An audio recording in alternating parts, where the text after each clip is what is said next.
ನಮಸ್ಕಾರ ವೀಕ್ಷಕರೇ, welcome to ನಮಸ್ತೆ ಇಂಡಿಯಾ ಕುಕಿಂಗ್ ಚಾನಲ್. ಇವತ್ತು ನಮ್ಮ ಚಾನಲ್ನಲ್ಲಿ ಸೋರೆಕಾಯಿ ಪಲ್ಯ ಮಾಡೋದು ಹೇಗೆ ಅನ್ನೋದನ್ನು ನೋಡೋಣ.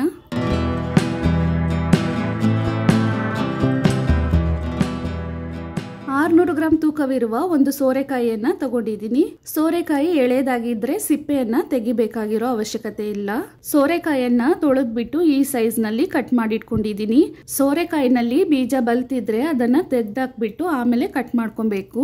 100 ಗ್ರಾಂ ಕಡಲೆಕಾಯಿ ಬೀಜ, 6 ಗುಂಟೂರು ಒಣಮೆಣಸಿನಕಾಯಿ, ಒಂದು ಮೀಡಿಯಂ ಸೈಜ್ ನ ಈರುಳ್ಳಿಯನ್ನ ಕಟ್ ಮಾಡಿ ಇಟ್ಕೊಂಡಿದ್ದೀನಿ, 2 ಕಡ್ಡಿ ಕರಿಬೇವಿನ ಸೊಪ್ಪು, 1 ಮುಷ್ಟಿ ಕೊತ್ತಂಬರಿ ಸೊಪ್ಪು, ಅರ್ಧ ಬೆಳ್ಳುಳ್ಳಿಯನ್ನ ಸಿಪ್ಪೆ ತೆಗೆದು ಜಜ್ಜಿ ಇಟ್ಕೊಂಡಿದ್ದೀನಿ. ಒಂದು ಬಾಣಲಿಯಲ್ಲಿ ಕಡಲೆಕಾಯಿ ಬೀಜವನ್ನ ಮೊದಲಿಗೆ ಹಾಕ್ತಾ ಇದ್ದೀನಿ.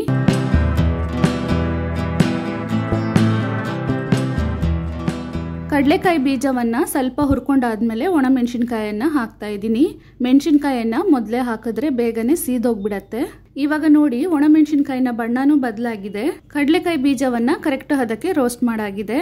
ಇದನ್ನ ಒಂದು ತಟ್ಟೆಗೆ ಬದಲಾಯಿಸ್ಕೊಂಡು ಅದನ್ನ ತಣ್ಣಕ್ಕಾಗಕ್ ಬಿಡ್ತಾ ಇದ್ದೀನಿ. ಅದೇ ಬಾಂಡ್ಲಿಯಲ್ಲಿ 2.5 ಸೌಟಷ್ಟು ಎಣ್ಣೆಯನ್ನ ಹಾಕ್ತಾ ಇದ್ದೀನಿ.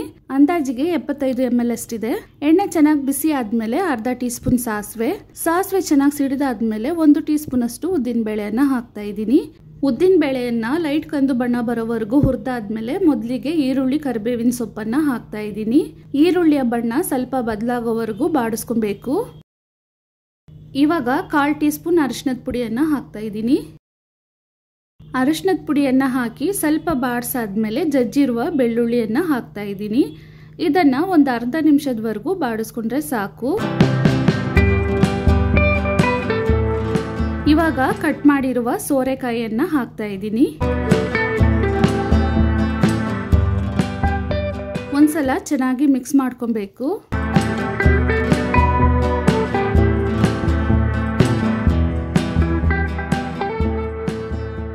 ರುಚಿಗೆ ತಕ್ಕಷ್ಟು ಉಪ್ಪನ್ನ ಹಾಕ್ತಾ ಇದ್ದೀನಿ. ಇದಾದ್ಮೇಲೆ 1 ಟೀ ಸ್ಪೂನ್ ಅಷ್ಟು ಅಚ್ಚ ಖಾರದ ಪುಡಿ ಮತ್ತು ಧನಿಯಾ ಪುಡಿಯ ಮಿಶ್ರಣವನ್ನ ಹಾಕ್ತಾ ಇದ್ದೀನಿ. ಇವಾಗ ಒಂದು ತಟ್ಟೆಯನ್ನ ಹಾಕಿ ಮುಚ್ಚಿಟ್ಟು 2 ನಿಮಿಷದವರೆಗೂ ಹಾಗೇನೆ ಬೇಯಿಸ್ಕೊಳ್ತಾ ಇದ್ದೀನಿ. ಅಷ್ಟರೊಳಗೆ ಕಡಲೆಕಾಯಿ ಬೀಜದ ಸಿಪ್ಪೆಯನ್ನ ತೆಗೆದು ಬಿಡೋಣ.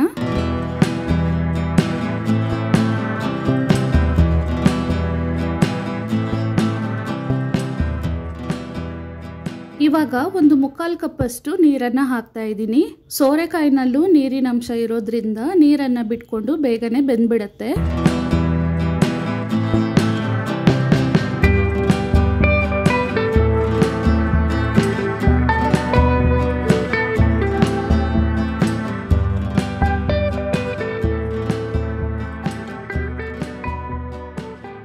ಮಧ್ಯದಲ್ಲಿ ಒಂದ್ಸಲ ತರಕಾರಿಯನ್ನ ಚೆನ್ನಾಗಿ ಮಿಕ್ಸ್ ಮಾಡಿಬಿಡ್ತಾ ಇದ್ದೀನಿ.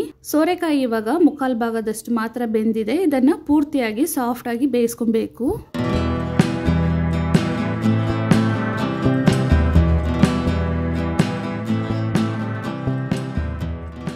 ಇವಾಗ ಹುರಿದಿರುವ ಕಡಲೆಕಾಯಿ ಬೀಜ ಮತ್ತು ಒಣಮೆಣಸಿನಕಾಯಿಯನ್ನ ಮಿಕ್ಸಿ ಜಾರ್ನಲ್ಲಿ ಹಾಕಿ ಸ್ವಲ್ಪ ತರಿತರಿಯಾಗಿ ಪುಡಿ ಮಾಡ್ಕೊಳ್ತಾ ಇದ್ದೀನಿ.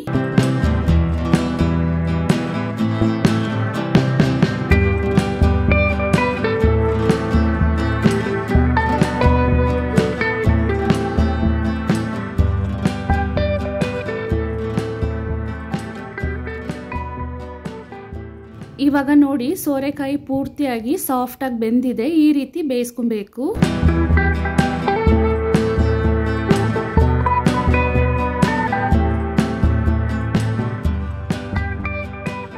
ಇವಾಗ ಹುರಿದು ಪುಡಿ ಮಾಡಿರುವ ಕಡಲೆಕಾಯಿ ಬೀಜ ಮತ್ತು ಒಣಮೆಣಸಿನಕಾಯಿನ ಪುಡಿಯನ್ನ ಹಾಕ್ತಾ ಇದ್ದೀನಿ. ಇದಾದ್ಮೇಲೆ ಕಟ್ ಮಾಡಿರುವ ಕೊತ್ತಂಬರಿ ಸೊಪ್ಪನ್ನ ಹಾಕಿ 1 ನಿಮಿಷದವರೆಗೂ ಬಾಡಿಸ್ಕೊಂಡ್ರೆ ಸಾಕು. ಈ ಪಲ್ಯವನ್ನ ಹಾಗೇನೆ ಬಿಳಿ ಅನ್ನದಲ್ಲಿ ಕಲಸ್ಕೊಂಡು ತಿನ್ಬಹುದು. ಚಪಾತಿ ಜೊತೆಗೇನು ತುಂಬ ರುಚಿಯಾಗಿರುತ್ತೆ. ಮೊಸರನ್ನ, ರಸಮನ್ನ ಮತ್ತು ಸಾಂಬಾರನ್ನ ಜೊತೆಗೂ ಸೈಡ್ ಡಿಶ್ ಆಗಿ ತಿನ್ಬಹುದು. ತುಂಬಾನೇ ರುಚಿಯಾಗಿರುತ್ತೆ. ಇದೇ ಮಸಾಲವನ್ನ ಉಪಯೋಗಿಸಿ ಈ ಮೆಥಡ್ನಲ್ಲೇ ಜವಳಿಕಾಯಿ ಅಥವಾ ಗೋರಿಕಾಯಿಯನ್ನ ಬಳಸಿ ಪಲ್ಯವನ್ನ ಮಾಡ್ಕೊಬಹುದು. ಅದನ್ನು ತುಂಬಾ ಚೆನ್ನಾಗಿರುತ್ತೆ.